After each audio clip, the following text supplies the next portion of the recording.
అందరికీ నమస్కారం. భారత సర్వోన్నత న్యాయస్థానం, అత్యున్నత న్యాయస్థానం, సుప్రీంకోర్ట్ ఆఫ్ ఇండియా ప్రధాన న్యాయమూర్తి జస్టిస్ సూర్యకాంత్ గారు ఒక కేసు విచారణ సందర్భంగా ఈ దేశంలో ఉన్నటువంటి నిరుద్యోగ యువతను బొద్దింకలతో, పరాన్న జీవులతో పోల్చినటువంటి వ్యాఖ్యలు ఏవైతే ఉన్నాయో దేశవ్యాప్తంగా దుమారాన్ని సృష్టించాయి. అసలు ఈ వ్యాఖ్యల వెనక ఆంతర్యమేంటి మాట్లాడుకునేటువంటి ప్రయత్నం చేస్తే, ఈ దేశంలో ఉన్నటువంటి నిరుద్యోగ యువత వారు యోధులులా సూరులా భావిస్తూ ఉన్నారు. వారు సోషల్ మీడియా అలానే మీడియాలో చొరబడి ఆర్టీఐ యాక్టివిస్టులుగా మారి ఈ దేశంలో ఉన్నటువంటి సిస్టమ్ని ప్రశ్నిస్తూ ఉన్నారు. ఈ దేశంలో ఉన్నటువంటి అన్ని విధానాల మీద వారి గళాన్ని వినిపిస్తూ పోరాటాలను కొనసాగిస్తూ ఉన్నారు. ఈ నిరుద్యోగ యువత పని పాట లేకుండా పరాన్న జీవులుగా జీవిస్తూ ఉన్నారు, బొద్దింకల వలె విహరిస్తూ ఉన్నారనేటువంటి వ్యాఖ్యలు ఏవైతే ఉన్నాయో నిజంగా అత్యంత బాధను కలిగించినటువంటి అంశం. ఎందుకంటే ఈ దేశంలో సామాన్యుల రక్షణ, సామాన్య ప్రజల గళమై, సామాన్య ప్రజల హక్కుల కోసం ఎక్కడైనా ఏదైనా ఓ పేదవాడికి అన్యాయం జరిగితే, ఎక్కడైనా ఓ సామాన్యుడికి ఇబ్బంది కలిగితే వారి పక్షాన నిలబడి పోరాటం చేస్తున్నది ఈ సోషల్ మీడియా, సామాజిక ఆర్టీఐ యాక్టివిస్టులే కదా. వారి పక్షాన నిలబడి వారికి రక్షణ కల్పించాల్సినటువంటి భారత సర్వోన్నత న్యాయస్థానం ప్రధాన న్యాయమూర్తే ఈ వ్యాఖ్యలు చేయడం నిజంగా ఆశ్చర్యానికి గురి చేసింది. ఆయన ఆ తదునంతరం ఒక కార్యక్రమంలో ఆయన చేసినటువంటి వ్యాఖ్యల మీద వివరణనిస్తూ, నేను ఆ కాంటెక్స్ట్లో చెప్పలేదు, ఈ దేశంలో ఉన్నటువంటి యువతను నేను బొద్దింకలతో పోల్చలేదు, ఈ దేశంలో ఉన్నటువంటి నిరుద్యోగులను నేను పరాన్న జీవులతో పోల్చలేదు, నేను కొందరు యాక్టివిస్టులను గురించి మాత్రమే మాట్లాడాననేటువంటి ఆయన యొక్క వివరణ ఇచ్చేటువంటి ప్రయత్నం చేశారు. సరే, యాక్టివిస్టుల గురించి మాట్లాడిన ఆ యాక్టివిస్టులు ఈరోజు సామాజిక మాధ్యమాల్లో కావచ్చు, మీడియా ఛానళ్ళలో కావచ్చు, అలానే ఆర్టీఐ యాక్టివిస్టులుగా ప్రభుత్వాల యొక్క పనితీరు మీద ఎప్పటికప్పుడు ప్రశ్నిస్తూ, జ్యుడిషియల్ యాక్టివిజం ఏ విధంగా ఉన్నదో సమాజంలో యాక్టివిజం అలా ఉండాలి, ప్రభుత్వ విధి విధానాల మీద ప్రశ్నించాలి, ప్రభుత్వం చేసేటువంటి కార్యకలాపాల మీద ప్రశ్నించి ప్రభుత్వాన్ని జవాబుదారీతనంగా నడిపించాలి. ప్రభుత్వం జవాబుదారీతనంగా ఉన్నప్పుడే ఈ దేశం అభివృద్ధి పదంలో నడుస్తుంది, ఈ దేశం ఆర్థికంగా, రాజకీయంగా, సామాజికంగా అభివృద్ధి పదంలో పయనిస్తుందని పోరాటం చేస్తున్న వారు ఈ సామాజిక కార్యకర్తలే కదా, ఈ ఆర్టీఐ యాక్టివిస్టులే కదా, ఈ సోషల్ మీడియా యాక్టివిస్టులే కదా.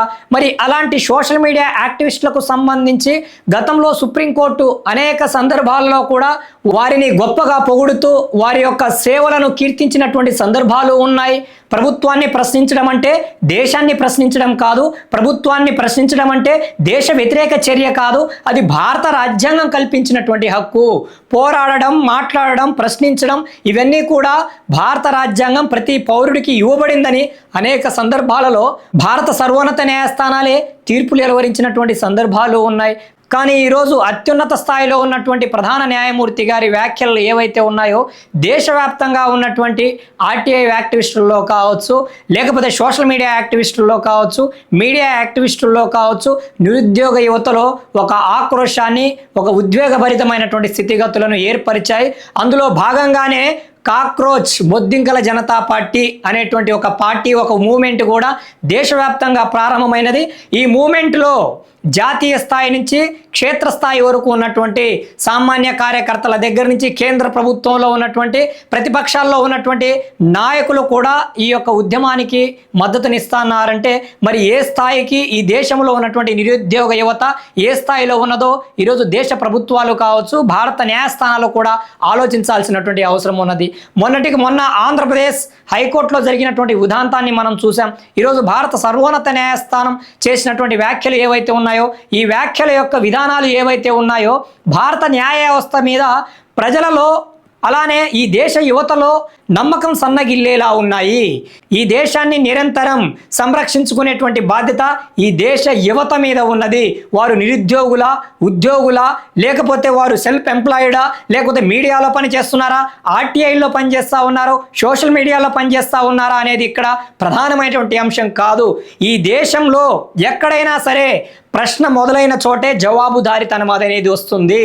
ప్రశ్నించేవారు లేకపోతే, మాట్లాడేవారు లేకపోతే, పోరాటాలు చేసేవారు లేకపోతే ఇక దాంట్లో జవాబుదారీతనం ఏమున్నది? ఇక ప్రజాస్వామ్యం యొక్క విలువ ఎక్కడ ఉంటుంది? ప్రజాస్వామ్యానికి అర్థమే లేదు కదా.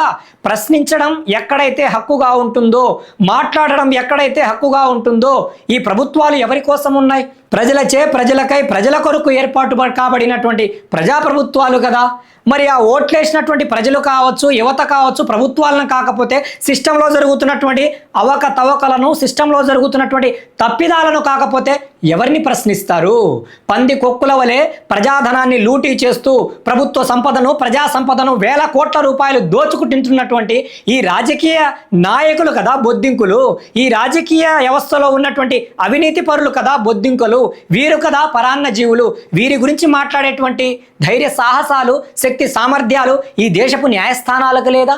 సామాన్యుడు ప్రశ్నిస్తే కోర్టు ధిక్కారమని, కంటెంప్ట్ ఆఫ్ ద కోర్ట్ అని వారిని అరెస్ట్ చేయమంటారు, వారి మీద కేసులను బనాయిస్తారు. ఈ దేశంలో న్యాయ వ్యవస్థ కావచ్చు, ప్రభుత్వాలు కావచ్చు, ఎవరి కోసం పనిచేస్తూ ఉన్నాయి? ఈ దేశంలో ఉన్నటువంటి మెజారిటీ ప్రజల కోసం పనిచేస్తూ ఉన్నాయా? లేకపోతే ఒక 5% ఉన్నటువంటి సంపన్నులు, కోటీశ్వరులు, లేకపోతే రాజకీయ నాయకుల కోసం పనిచేస్తూ ఉన్నాయా ఈ దేశపు న్యాయస్థానాలు, ప్రభుత్వాలు? అర్థం కానటువంటి పరిస్థితి. మొన్నటికి మొన్న మనం చూసాం, తెలంగాణ రాష్ట్రంలో బండి సంజయ్ గారి తనయుడు చేసినటువంటి ఘనకార్యం. ఈరోజు ఆయన అరెస్టు కాబడ్డాడంటే బండి సంజయ్ తనయుడును ఈరోజు తెలంగాణ పోలీసుల ముందు లొంగిపోయాడా, అరెస్టు కాబడ్డాడా అనేది పక్కన పెడితే, ప్రధానంగా సోషల్ మీడియా వేదికగా జరిగినటువంటి పోరాటం, సోషల్ మీడియా వేదికగా జరిగినటువంటి ప్రశ్నించే తీరుతోనే ఈరోజు ఆయన ఒక మైనర్ బాలికను వేధింపులకు గురి చేసినటువంటి కేసులో, పోక్సో కేసులో అరెస్టు కాబడ్డాడు. ఈరోజు సామాజిక మాధ్యమాలు, మీడియా, సోషల్ మీడియా ఏదైతే ఉన్నదో ప్రజల పక్షాన, ప్రజలకై పోరాటం చేస్తున్నటువంటి ఏకైక గళం సోషల్ మీడియా. ఈరోజు ప్రధాన మీడియా ఏదైతే ఉన్నదో పార్టీల పేరునో, కులాల పేరునో, వర్గాల పేరునో, జాతుల పేరునో విడిపోయి ఆ పార్టీల భజనలు చేసుకుంటున్నాయి, ఆ పార్టీలకు వంత పడుకుతున్నాయి, ఆ పార్టీ నాయకుల అడుగులకు మడుగులు ఒత్తుతున్నాయి. కానీ ప్రజా సమస్యలను వారు ఎక్కడ చూపిస్తున్నారు? ప్రజలకు అవసరమైనటువంటి విషయాలను వారు ఎక్కడ పోరాటం చేస్తూ ఉన్నారు? ప్రజా సమస్యల మీద వారు ఎక్కడ గళాన్ని వినిపిస్తూ ఉన్నారు? ఈ దేశంలో ప్రస్తుతానికి జవాబుదారీతనం ఉన్నదంటే, ఈ ప్రభుత్వాలు దేనికైనా భయపడతా ఉన్నాయంటే, ఈ ప్రభుత్వాల పనితీరు దేనితోనైనా మార్పు చెందుతుందంటే అది కేవలం యువత యొక్క ప్రశ్నతోనే సాధ్యమవుతుంది. ప్రశ్నించడం మానిన నాడు, ప్రశ్న సమాధి కాబడిన నాడు ఆ దేశంలో అభివృద్ధి ఎప్పటికీ శూన్యంగానే మిగిలిపోతుంది. అవినీతి, అరాచక అక్రమాలే రాజ్యమేలుతాయనేది అక్షర సత్యం. ప్రశ్న లేని చోట అభివృద్ధి సాధ్యం కాదు, జవాబుదారీతనం సాధ్యం కాదు. కాబట్టి భారత సర్వోన్నత న్యాయస్థానం ప్రధాన న్యాయమూర్తి జస్టిస్ సూర్యకాంత్ గారి వ్యాఖ్యలు నిజంగా బాధను కలిగించాయి. ఈ దేశంలో ఉన్నటువంటి నిరుద్యోగ యువత కావచ్చు, ప్రశ్నించేటువంటి యువత యొక్క మనోభావాలను దెబ్బతీసేలా ఉన్నాయి.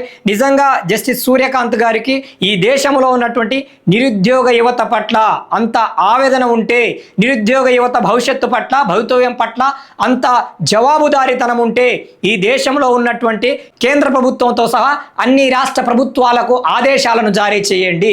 నిరుద్యోగ యువతకు ఉద్యోగ అవకాశాలు కల్పించమని చెప్పండి. అలానే ప్రశ్నాపత్రాలు లీక్ అవ్వకుండా ప్రభుత్వాలు జాగ్రత్త పడమని చెప్పండి. ప్రభుత్వ పరీక్షలను జాగ్రత్తగా, నిజాయితీగా, నిబద్ధతగా, నిజాయితీతో నిర్వహించమని చెప్పండి.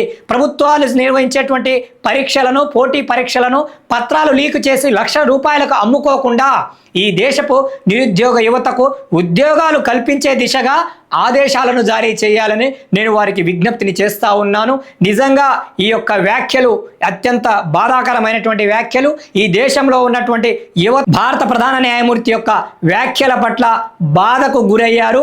ఈ దేశం అభివృద్ధి అవ్వాలంటే, ఈ దేశం పురోగతి సాధించాలంటే ఒక్క యువతతోనే సాధ్యమవుతుంది. ప్రశ్నించే యువత ఎక్కడైతే ఉంటుందో అక్కడ అభివృద్ధి, సంక్షేమం, జవాబుదారీతనం తప్పక వస్తుందనేది అక్షర సత్యం. ప్రజాస్వామ్య దేశంలో పాలకుల్లో జవాబుదారీతనం రావాలంటే ప్రశ్నించే గళాలు, పోరాటం చేసే వ్యక్తులు ఉండాలి. వారిని మనం కాపాడుకోవాలి.